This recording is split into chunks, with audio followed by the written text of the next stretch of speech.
Second, I'll propose and sign into law reforms to prevent financial firms from concealing their bad practices.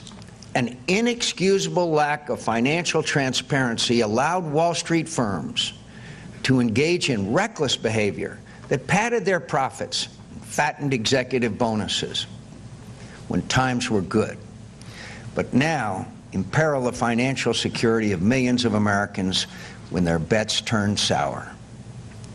So much of the damage to our economy could have been avoided if these practices had been exposed to the light of day. Americans have a right to know when their jobs, pensions, IRAs, investments, and our whole economy are being put at risk by the recklessness of Wall Street. And under my reforms for the financial sector, that fundamental right will be protected. Third, we need regulatory clarity. The lack of transparency in our financial markets somehow went unnoticed by the regulatory agencies scattered throughout Washington, charged with protecting the common good. We've got the SEC, the FDIC, the CFTC, the SIPC, the OCC, and the Fed. At best, at very best, this confusing assortment of regulators and institutions was egregiously lax in carrying out their responsibilities. At worst, they engaged in the old Washington game of guarding their bureaucratic turf instead of safeguarding the public interest and protecting investors.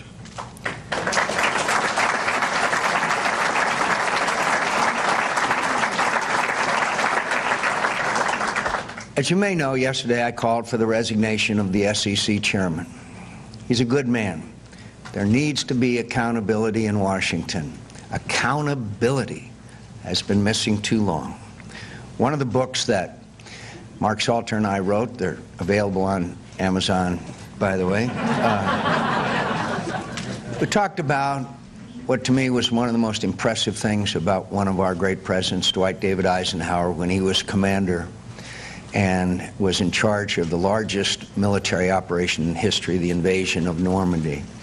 He went to his quarters the night before the invasion and wrote out 2 letters. One of them said, it was a letter of congratulation, a message of congratulations to the brave Americans and allies who landed at Normandy and made the most successful invasion and that brought about the beginning of the end of World War II. The other letter he wrote out was his resignation from the United States Army, taking full responsibility for the failure of that invasion. My friends, that kind of accountability and responsibility is missing in Washington today. That's why I believe that the chairman of the FEC should resign and leave office and be replaced.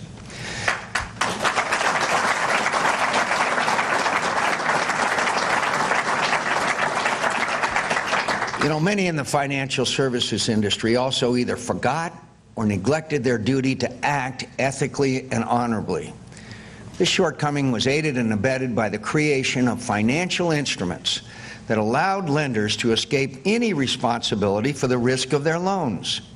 In the past, lenders had to pay a price if they made a bad loan. Today, Fannie Mae and Freddie Mac work with Wall Street to bundle together all these dicey subprime loans and then push them off on investors who didn't have the tools of transparency needed to assess or even understand the risk.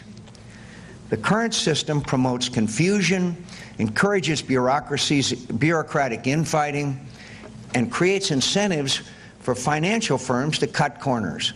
We need to enhance regulatory clarity by holding the same financial activity to one regulatory standard.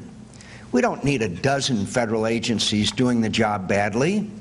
We need the best federal agencies to do the job right.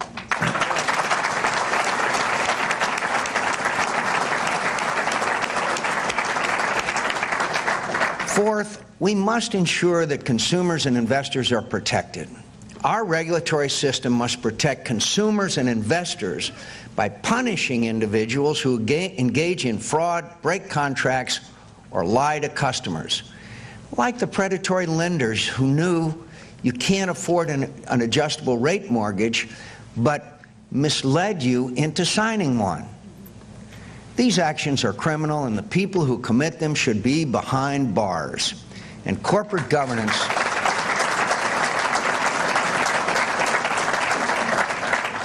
corporate governance rules will be reformed so that shareholders have a clear say in determining the pay of CEOs and other senior executives. On my watch, the consequences for corporate abuse will not be more enrichment, but more likely an indictment. Fifth,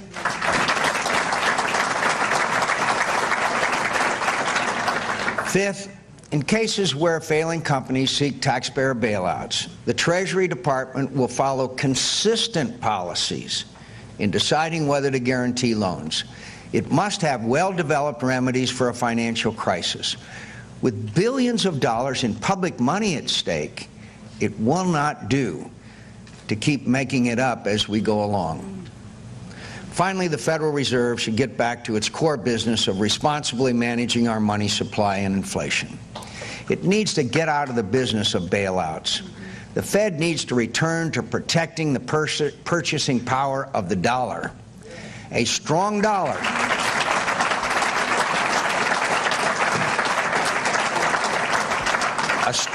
dollar will reduce energy and food prices. It will stimulate sustainable economic growth and get this economy moving again. All of these measures will calm and help us to avoid future panics and disasters in the financial markets. But to get through this tough time for America and come out stronger, we need a strategy of economic growth. And the massive new tax burden that my opponent plans for the American economy is exactly the wrong answer. His